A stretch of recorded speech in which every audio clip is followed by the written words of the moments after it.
রোহিত শর্মা ও coach Gautam গম্ভীরের মধ্যে সম্পর্ক কি ঠিক আছে?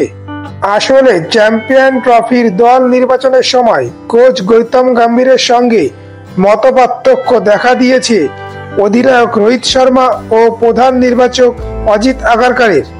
গৌতম গম্ভীরের পছন্দের ক্রিকেটারকে নিয়ে সমস্যার সৃষ্টি হয়েছে।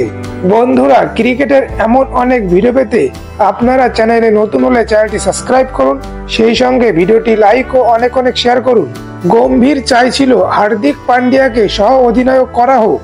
গম্ভীর বলেন, হার্দিক পান্ডিয়া 2023-এর একদিনের বিশ্বকাপ এবং 2024-এর টি-20 বিশ্বকাপে সহ অধিনায়ক ছিল, সেই হিসাবে তাকেই দায়িত্ব দেওয়া হোক। কিন্তু রোহিত শর্মা ও অজিত আগারকারের পছন্দ ছিল শুভমান গিল। রোহিত শর্মা বলেন, হার্দিক পান্ডিয়াকে সরিয়ে যখন সূর্যকুমার যাদবকে পাকাপাকিভাবে টি-20-র অধিনায়ক করা হয়েছে, তাহলে কেন আর পেছনের দিকে তাকানো হবে? তার বদলে সামনের দিকেই তাকানো উচিত। এই কারণেই শেষমেশ শুভমান গিলকে ভারতের সহ অধিনায়ক করা হয়েছে। দ্বিতীয় সমস্যা হয়েছে ঋষভ পান্থ ও সঞ্জুকে নিয়ে। চ্যাম্পিয়ন ট্রফিতে ভারতীয় দলের দ্বিতীয় উইকেট কিপার হিসাবে সঞ্জুকে চেয়েছিলেন গৌতম গম্ভীর। সঞ্জু বরাবরই গৌতম গম্ভীরের পছন্দের ক্রিকেটার।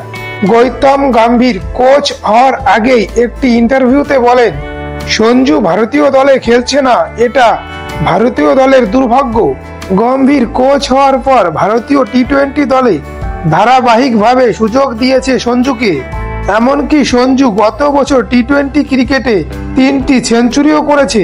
গৌতম গম্ভীর চাইছিল চ্যাম্পিয়ন ট্রফির দলে দ্বিতীয় উইকেট কিপার হিসাবে সঞ্জুকেই, কিন্তু রোহিত শর্মা ও আগারকারের পছন্দ ছিল ঋষভ পান্থ। পাশাপাশি বিজয় হাজারে ট্রফিতে না খেলে বিতর্কে জড়িয়েছে সঞ্জু।